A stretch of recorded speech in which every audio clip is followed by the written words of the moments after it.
M Azharul ইসলামের review থেকে উদ্ভূত আপিল মামলার শুনানি শুরু হয়েছে। আজকে আমাদের পক্ষের শুনানির প্রায় 90 ভাগ শেষ হয়ে গেছে। বাকি 10 ভাগ শুনানির জন্য আগামী বৃহস্পতিবার সকালে 1 নম্বর আইটেম আকারে বাকি অংশ শুনানি অনুষ্ঠিত হবে ইনশাআল্লাহ। আমরা এই শুনানিতে মূল কথা যেটা বলেছি, প্রথম হলো আমরা বলেছি রাজনৈতিকভাবে উদ্দেশ্য প্রণোদিত হয়ে জামায়াতের নেতৃবৃন্দকে আগে ফাঁসি কার্যকর করা হয়েছে। তিনি এখনও বেঁচে আছেন। তার ফাঁসি কার্যকর করার জন্য যে রায় দেওয়া হয়েছিল এটিও ছিল রাজনৈতিক বিবেচনায় তাকে টার্গেট করা হয়েছিল।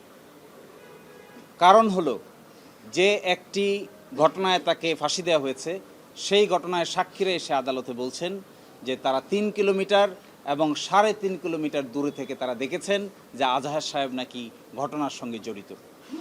এবং এটাও বলেছেন যে আয়োরকে নিয়ে যে স্টেটমেন্ট, আমরা বলেছি আয়োর কাছে যাওয়া যে স্টেটমেন্ট, এই স্টেটমেন্টটা আদালতে যারা এসেছেন তারা না আসা সত্ত্বেও আমাদেরকে কোনো কন্ট্রাডিকশন নিতে দেন নাই। এবং কাস্টমার ইন্টারন্যাশনাল ল অর্থাৎ আন্তর্জাতিক আইনের প্রযোজ্যতা হবে না এই মর্মে আপিল বিভাগ আগে রায় দিয়েছেন জনাব কাদের মোল্লার মামলায়। আমরা আজকে এটাও বলেছি যে আন্তর্জাতিক আইনের প্রযোজ্যতা ছাড়া ইন্টারন্যাশনাল ক্রাইমস ট্রাইব্যুনাল আইনের অধীন কিংবা এই ট্রাইব্যুনালে বিচার করা সম্ভব নয়।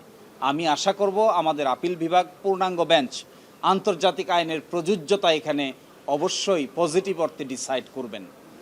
অ্যাট দ্য সেম টাইম জনাব আজহারুল ইসলাম সাহেবকে 2 নম্বর, 3 নম্বর এবং 4 নম্বর চার্জে যে মৃত্যুদণ্ড দিয়েছেন, এই মৃত্যুদণ্ড থেকে তাকে বেকসুর খালাস প্রদান করবেন। এবং এটাও আমি মনে করি যে আগে জনাব কাদের মোল্লাকে শর্ট অর্ডারের মাধ্যমে যেভাবে মৃত্যুদণ্ড কার্যকর করা হয়েছে, এই কার্যকর মৃত্যুদণ্ডের প্রসেস এই ভারতীয় উপমহাদেশের 400 বছরের ইতিহাসে এই ধরনের কোনো ঘটনা কোনো দিন ঘটে নাই। তারপরেও একজন ব্যক্তির রিভিউ মামলা নিষ্পত্তি হয়ে যাওয়ার পর একটি সংক্ষিপ্ত আদেশের মাধ্যমে তার মৃত্যুদণ্ড 2013 সালের 12 ডিসেম্বর কার্যকর করা হয়। তড়িঘড়ি করে, যেহেতু 14 সালের 5ই জানুয়ারি নির্বাচন হওয়ার কথা ছিল, তাই রাজনৈতিক প্রতিপক্ষকে ঘায়াল করার জন্যই তড়িঘড়ি করে শর্ট অর্ডার দিয়ে একটি মৃত্যুদণ্ড কার্যকর করা হয়েছে। সব কিছু নিয়ে প্রশ্ন উঠবেই এবং সব কিছুই আদালতের রায়ের মধ্যে আসবে। অতীতে যাদের ব্যাপারে এই ধরনের অবিচার করা হয়েছে, মৃত্যুদণ্ড কার্যকর করা হয়েছে, কি পদ্ধতিতে কার্যকর করা হয়েছে, কি ফাইন্ডিং দিয়ে কার্যকর করা হয়েছে, সব কিছুর ব্যাপারেই আমরা আজকে সাবমিশন রেখেছি। আমরা আশা করব আমাদের এই উচ্চ আদালতের পূর্ণাঙ্গ বেঞ্চ তাদের রায়ে এই সব কিছুর একটা রিফ্লেকশন থাকবে এবং বাংলাদেশে অতীতের করা এই বিচার ব্যবস্থার একটি সম্মানজনক সমাধান হবে। ডিজাইন, এলিগেন্স, বিউটি, সেরা পণ্য সবার জন্য। যিনি 4 নম্বর সাক্ষী ছিলেন রাষ্ট্রপক্ষের, তিনি আদালতে এসে আমাদের ক্রস এক্সামিনেশনের জবাবে বলেছিলেন যে এটিএম আজহারুল ইসলাম সাহেব ঝাড়োয়ার বিলের ঘটনার সঙ্গে জড়িত মর্মে তার কোনো সম্পৃক্ততা নেই, এই কথা আদালতে বলেছেন। কিন্তু সেইটিকে অতীতের আমাদের আপিল বিভাগ এই নেইটিকে তার সাথে সত্য নয় বলে পড়তে বলেছিলেন আমাদেরকে।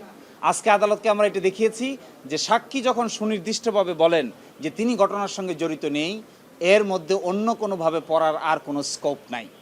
আর আরেকটি কথা, এখানে 6 কিলোমিটার দূর থেকে দেখছেন যে ট্রেন থেকে আমরা নামতেছি। আপনাদের কি মনে হয় যদি কোনো যন্ত্র ছাড়া 6 কিলোমিটার দূর থেকে কোনো মানুষ দেখতে পারে কোনো মানুষ ট্রেন থেকে নেমেছে কিনা, কাউকে গুলি করেছে কিনা, কাউকে অ্যাটাক করেছে কিনা? অথচ আগে কোনো দিন চিনে না, জীবনে কোনো দিন দেখা হয় নাই, ওই দিনেই প্রথম 6 কিলোমিটার দূর থেকে আইডেন্টিফাই করে ফেলে। আমরা বলেছি এইগুলো শুধুমাত্র বায়োনিক আয় দ্বারাই সম্ভব, বাস্তবে কোনো মানুষের পক্ষে এই ধরনের কাজ করা সম্ভব নয়।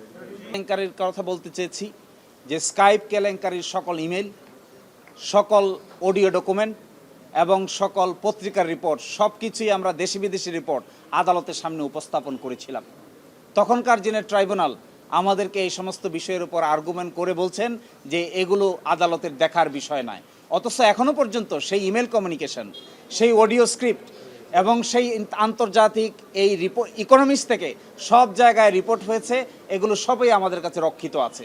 যদি এমন হয় মাননীয় আপিল বিভাগ এগুলো দেখতে চান, প্রয়োজন সাপেক্ষে আমরা আপিল বিভাগকে এগুলো দেখাবো। আর দ্বিতীয় কথা আমি বলেছিলাম, সুকরঞ্জন বালিকে আদালতের সামনে থেকে একটি সাদা মাইক্রোবাসে করে আইনজীবীদের সামনে থেকে জোর করে ধরে নিয়ে যাওয়া হয়।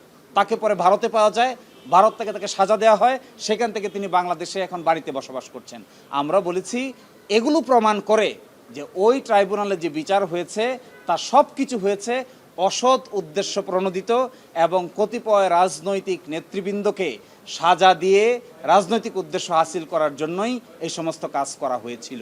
1973 এর আইন আমরা বলেছি, এই আইন তৈরি করা হয়েছিল 195 জনের বিচার করার জন্য, যারা পাকিস্তান আর্মি ছিলেন এবং যাদেরকে আইডেন্টিফাই করা হয়েছিল, কিন্তু ত্রিপক্ষীয় চুক্তির মাধ্যমে এই সমস্যার সমাধান করা হয়েছে। কিন্তু আজকে যাদেরকে সিভিলিয়ান আকারে ট্রাই করা হয়েছে, বিচার করা হয়েছে, অন্যায়ভাবে নতুন করে সাক্ষী তৈরি করে নিজের মতো করে ডকুমেন্ট তৈরি করে, আমরা বলেছি এটা সম্পূর্ণভাবে শুধুমাত্র রাজনৈতিক প্রতিপক্ষকে ঘায়েল করার জন্যই এই ধরনের উদ্যোগ নেওয়া হয়েছে। তিনি স্পষ্ট করে বলেছেন চার্জ নম্বর 2 এবং 3-তে যে ধরনের সাক্ষীর উপর ভিত্তি করে এখানে মৃত্যুদণ্ড দেওয়া হয়েছে, তিনি বলছেন এই ধরনের সাক্ষীকে মোটেও বিশ্বাস করার সুযোগ নাই। তিনি বলছেন 3 কিলোমিটার দূর থেকে যাকে যে দেখতে পায় তাকে আমি কি করে বিশ্বাস করি। তিনি এটাও বলেছেন যিনি 6 কিলোমিটার দূর থেকে লুকিয়ে থেকে দেখতে পায় তাকে আমি কি করে বিশ্বাস করব। যিনি নিজের সন্তানের নাম বলতে পারেন না, তার সন্তান কয়জন এটাও বলতে পারেন না, কিন্তু তিনি আসামির নাম বলেন, তাকে কি করে আমি বিশ্বাস করব। এই কথা বলে তিনি এদের সাক্ষ্যগত কোনো মূল্য নাই এবং এদের উপর বিশ্বাস করে কাউকে সাজা দেওয়া যাবে না, এবং এটিএম আজহার সাহেবকে 2 নম্বর চার্জ এবং 3 নম্বর চার্জ থেকে তিনি বেকসুর খালাস দিয়েছেন। না, এই জানেন যে 1973 সালের এই আইনের এই ডিফিকাল্টির কারণে আইন কিন্তু সংশোধন করা হয়েছে। এই আইন সংশোধন করে ক্রাইম এগেনস্ট হিউম্যানিটি সংজ্ঞার মধ্যে ওয়াইড স্প্রেড এবং সিস্টেমেটিককে অ্যাড করা হয়েছে। ফলে এখনকার যে আইনের বিধান আছে এই বিধানে আন্তর্জাতিক মানের কোনো ঘাটতি নাই। কিন্তু অতীতে যা ছিল আমরা সেটাই আর্গুমেন্ট করেছিলাম যে ওয়াইড স্প্রেড এবং সিস্টেমেটিক অ্যাড করা হোক। উচ্চ আদালত তার এইটার ব্যাপারে উচ্চ আদালত তার অবজারভেশন দিক, কিন্তু উচ্চ আদালত বলে দিয়েছেন আন্তর্জাতিক আইন এখানে প্রযোজ্য হবে না।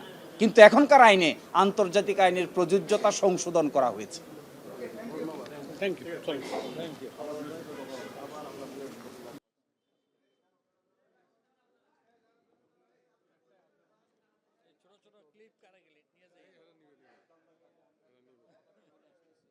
নিচে পড়ে গেলে তো পাবে না।